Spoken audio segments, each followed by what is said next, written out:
Sam, Dan Tortora, wakeupcall, DT.com, pardon me. To look at the long line of tight ends at Stanford, when you look at Fleener and Hooper, Ertz, and Dalton Schultz and so on and so forth, just what that means to you to carry that tradition and to know of that long line of success that has come not only at Stanford, but also in the NFL. Yeah, I mean, it means a lot. Those are the guys that I look up to. We talk about that consistently within the tight end room, like, Zach Ertz, Austin Hooper, Kobe Fleener, Colby Parkinson, all those dudes. They come back and visit. They give us advice. We get to talk to them. They talk about, how their journey was, what they did in college, how it's different from the pros. And that's kind of a legacy that I want to be able to continue, and I would like to be a part of that. So, those are kind of like the heroes of that story. Sam, right side, third row. Kenton Gibbs, Locked On ACC. Sam, your family, your bloodline has a lot of legends in it. Has some Hall of Famers, has a dad that played in the ACC at Duke as well.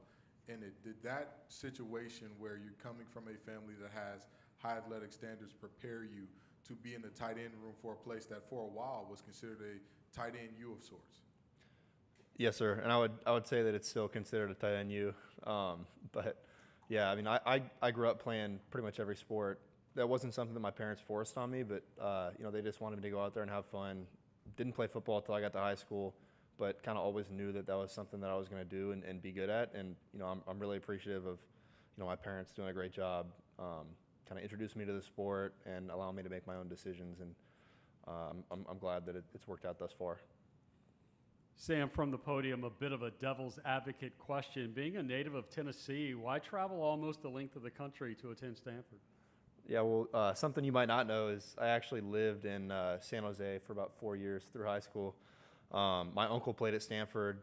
He kind of put that idea in my head, and then the second I got the offer, I kind of decided internally I was going to go there. A month later, I called up the old tight end coach, Coach Turner, and asked if my offer was committable, and he said yes. So that was kind of the end of that story. Other questions for Sam from the room? Sam, another one here from the podium. What specific skill areas have you focused on during the offseason to be the best you can be this season? Yes, sir. I'd say two main areas of skill. First, route tops. I think the most important thing that you can do as a route running tight end is separation at the top of your routes. That's something that Zach Ertz does really well. Some of the greats, George Kittle, Sam Laporta, they're excellent at the top. And if you can get that little bit of separation and have that trust with the quarterback, then you can do a lot for the team. Secondly, blocking. That's something that I've always been really passionate about. Coach Byam is extremely passionate about blocking as a tight end.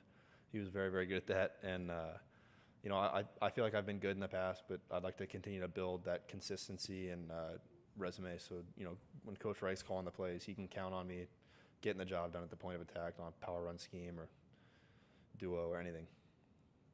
Other questions for Sam from the room? Sam, seeing none, you can switch spots with Tavarua.